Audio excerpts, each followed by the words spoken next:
Some of the most viewed videos on my channel last year were about the new Triumph Rocket 3, with almost anything I posted getting hundreds of thousands of views.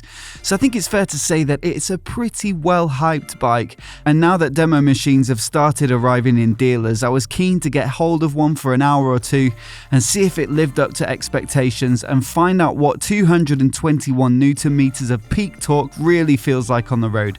Triumph's Central London dealer were kind enough to lend me their GT model with just 80 miles on the clock, so here are my first impressions of the Rocket 3. I think it's safe to say that one of the big draws of the Rocket 3 is the way it looks. It's a huge machine comprising mostly of its massive motor, but also Triumph have done a great job on the rest of the bike.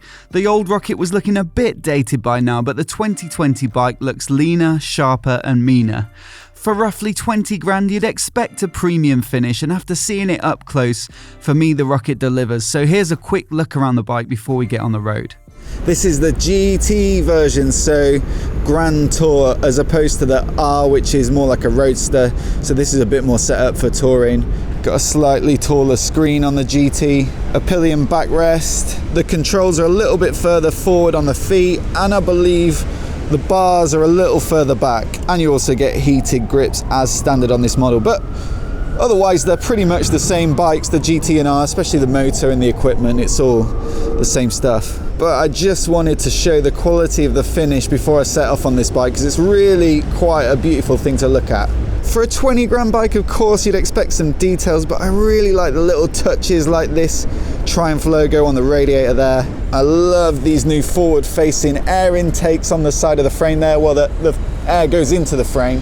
I mean, this has to be one of the best features. The pillion foot pegs fold down and out like that. No one likes foot pegs when they're not being used. They don't look cool.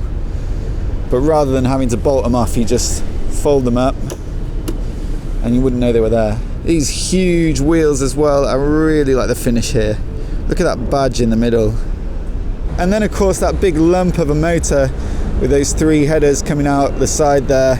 It's significant. It's just such a huge lump of metal with a bit of bike around it. It looks really beefy. The coolant filler cap is almost the same size as the petrol filler cap. Anyway, one of the big criticisms that I read of the press shots and publicity shots, and I had a few comments on my video, was that no one was showing the left-hand side of the motor because they believed it would be a bit ugly. Personally, I don't think it is. I mean, Triumph are obviously going to show the right-hand side because that's where the three exhausts come out, but I still think this looks decent. Anyway, that's it for a little walk around. Let's take it for a spin. Got a beautiful day for it. Got to say, a lot of people stop in to look at the Rocket outside Triumph London. Personally, I think this bike looks best in this black finish too. There's a red option for the R and a grey for the GT with red and black graphics, but the plain black looks the most tasteful to me. It gives it a more stealthy look without all the bling of the TFC model. But to be honest, I just wanted to get on the road and find an open stretch to see how this massively powerful Rocket accelerates. But in the meantime, London's thick traffic offers the opportunity to see how the bike handles at lower speeds. 40 kilograms have been shed when compared to the last generation, and now puts the Rocket at a competitive weight when set against likely rivals such as Harley's MOTOBOB, despite having way more power and torque. Yeah, cool. All right, thank you, mate. Cheers. Whoa! A little bit of city riding is always good for manoeuvrability and that kind of thing, and almost certainly that's going to be a concern for some people thinking about buying this bike. It's absolutely massive, 294 kilos dry in this GT form. And I've got to say straight away, I couldn't believe how light it felt. The steering's really light, and it's not anywhere near as cumbersome as it appears to be or as it looks. It's very similar actually to something like a Harley MOTOBOB, which I rode recently. I found that bike a little bit of a handful though. It doesn't have traction control, so when you were maneuvering at low speed on slippy surfaces, which I did, it felt a little bit sketchy. So it's kind of good to know you've got all the bells and whistles on this bike. But first impressions are pretty good. I mean, obviously it is a massive bike. The tank in front of you just seems like a huge expanse of metal, and obviously the bars are super wide as well. But once you're on the move, it's really not bad at all. What a lovely day. I hope I don't get rained on though. See, it's not particularly busy today, but you still get a little bit of traffic like this where you might want to filter through in London. And yeah, it doesn't feel particularly difficult at all. This GT has a lower seat height than the R.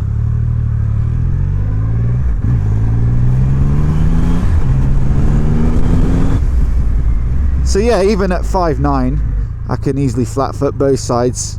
Yeah, I rode my street twin here, and of course it feels heavier than that, but I don't feel out of my depth at all. The weight is super low down. I mean, look at that massive motor. It's all slung low, and I actually feel way more comfortable on this, big, heavy and low, than I do perhaps on like an adventure bike where it's a little bit out of my reach and a bit more top heavy. You definitely expect that Avon Cobra, the big front, it's pretty wide. You'd expect it to be a handful to muscle around, but these bars are so wide that you just don't feel it at all. And the seating position feels pretty good on this as well. Like I watched a few of the initial press reviews that came in for this bike, and quite a few reviewers said that they preferred the GT to the R, which has foot pegs that are a little bit further back and a more aggressive forward position. I've got to say, I don't have the luxury of riding both the bikes today, but this is really comfortable. I've ridden a few Harleys where the legs are just a bit too stretched out for me. Like I said, I'm not the tallest guy, so that's probably something to do with it. But this just feels a bit more manageable for me. Although they are definitely a forward position, it's not extreme. Can easily cover the rear brake, and yeah, I have to shuffle my foot under the gear shifter, but it's not too much of a stretch. I was also a little bit concerned that this bike might be uncomfortable because I had a Bobber Black for a week earlier in the year, and I love that bike, but I've got to say I agree with a lot of people that it's not the most comfortable. Obviously it's not really built for massive touring miles, the Bobber, so it's semi-excusable, if not entirely excusable. But you know, that's my basis for comparison of a recent cruisery type motorcycle from Triumph. And this has Showa fully adjustable forks and shock, and it just feels altogether more cushy.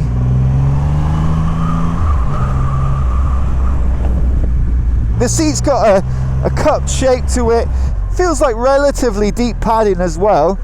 I'm only going to be on it for an hour, but so far I reckon I could put in a good few hours on this bike before I felt uncomfortable. Those heated grips are a welcome addition as well today. It's a cool London winter's day.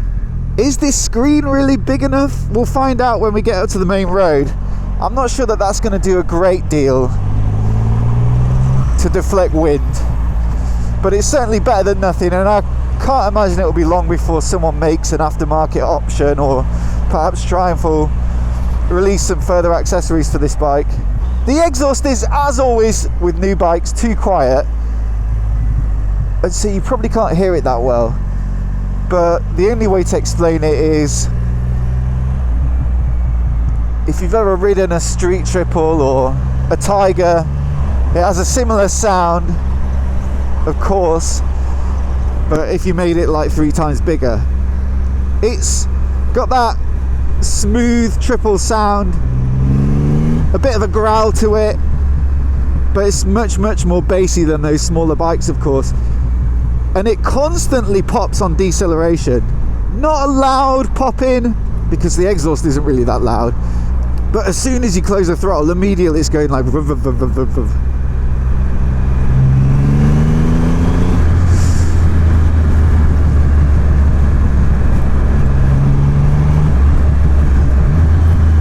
Motorcycle electronics have moved on massively since the last rocket was designed, and this new iteration gets pretty much all the bells and whistles.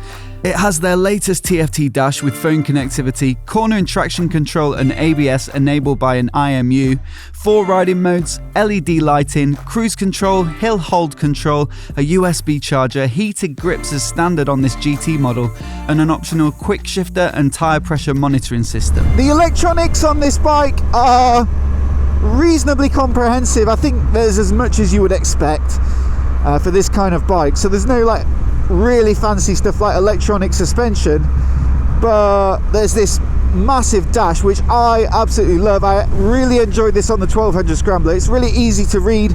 You can also go into a more analog looking display. You can go to a dark mode as well. I just find it really readable, and I like the way it's styled as well.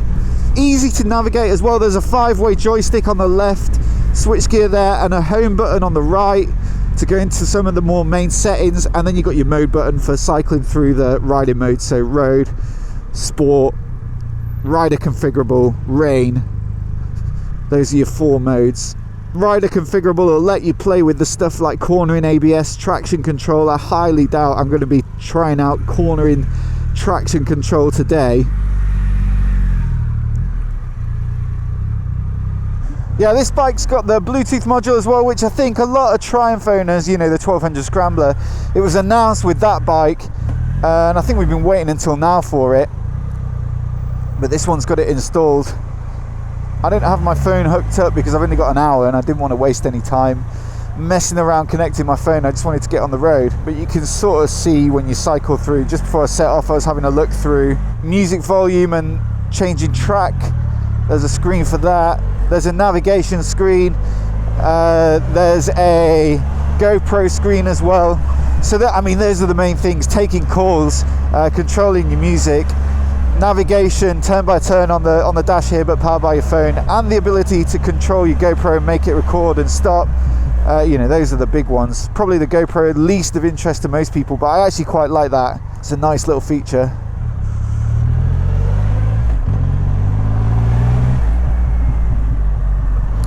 But on the electronics, the main takeaway for me is this big screen. I just love it.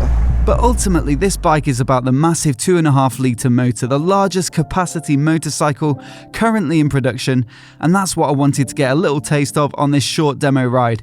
It's the most torque of any production motorcycle too, at 221 Newton meters peak, whilst also generating a respectable 165 horsepower at 6,000 revs. Triumph claim a 0 to 60 of 2.79 seconds, so it's time to open her up. Anyway, let's talk about the power. Now we're getting out onto the more open road. I think all I want to do really is find somewhere to turn this bike around and then merge onto this main road at a reasonable clip. 2.5 litres, biggest production motorcycle engine available right now across the world, and it's got the most torque of any production bike as well, 221 Newton meters of peak torque. Same pretty much as the last Rocket, but obviously it's got to run a bit more efficiently for Euro 5, so that's why you've got a bigger engine with the same torque probably. You do, however, get 11% more horsepower, 165 peak at 6,000 revs. The peak torque that I mentioned, 221, comes at 4,000 revs, but actually you get over 200 Newton meters of torque pretty much from 2,000 revs across the rev range, like most of it. But yeah, that torque is pretty much accessible all the time, especially at low speeds and you're pulling away from the lights. You don't even really think about what gear you're in. When I rode the Fat Bob a couple of months ago, I kind of felt like if you're not used to riding a foot forward bike that much with so much torque, it's a bit of a workout for your abs. If you really open the throttle, you have to crunch forward to stop yourself going backwards. And this is like the same but more extreme. Okay, so here we are in second, doing 30, up to 70 here. Whoa! Like I say, not many miles on this bike. That was quarter throttle probably.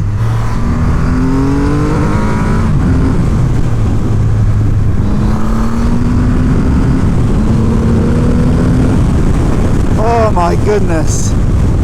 Oh, it makes you want to slow down just so you can accelerate again.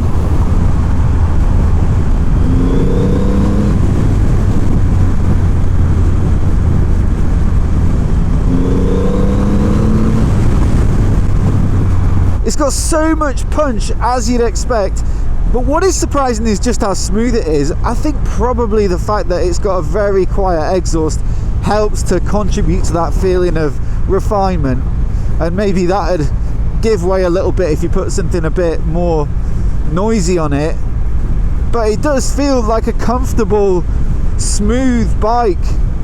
The ride is nice, the motor isn't vibing away like it can with the twin, especially the bigger displacement American ones. I mean, the Harleys are a bit smoother now that they're sort of rigid mounted, water cooled with the Milwaukee 8 compared to the old rubber mounted versions. But yeah, this bike still feels even smoother than those big 1800 Milwaukee 8s.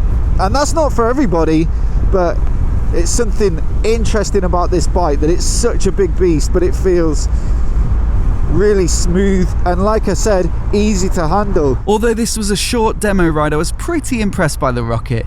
The finish is premium, the handling much lighter and manageable than I was expecting, the electronics, particularly the dash, are excellent, and that 2.5 litre engine is a beast. Ultimately, it's a bike you've just got to go and try. There's not going to be anything else like it on the market.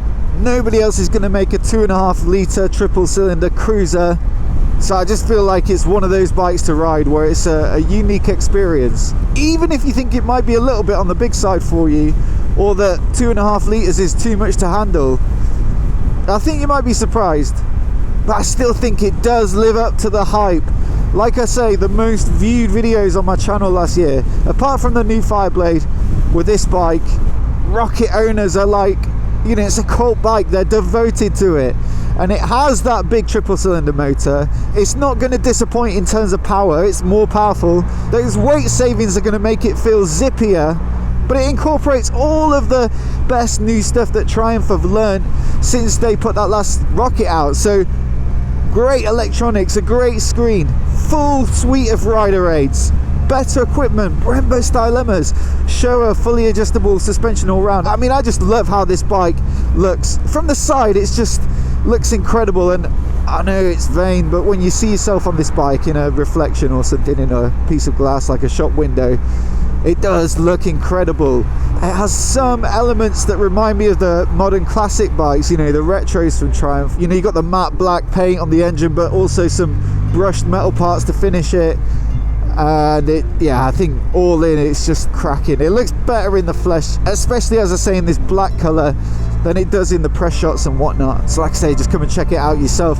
Triumph London are doing a launch event on the 18th. I believe other dealers might be doing the same as well, where you can come down. I think there'll be food and drink, have a look at the bike and book demos there. And like I say, if you've, you know, even slightly fancied having a go on one, I'd thoroughly recommend just giving it a little ride and see what you think.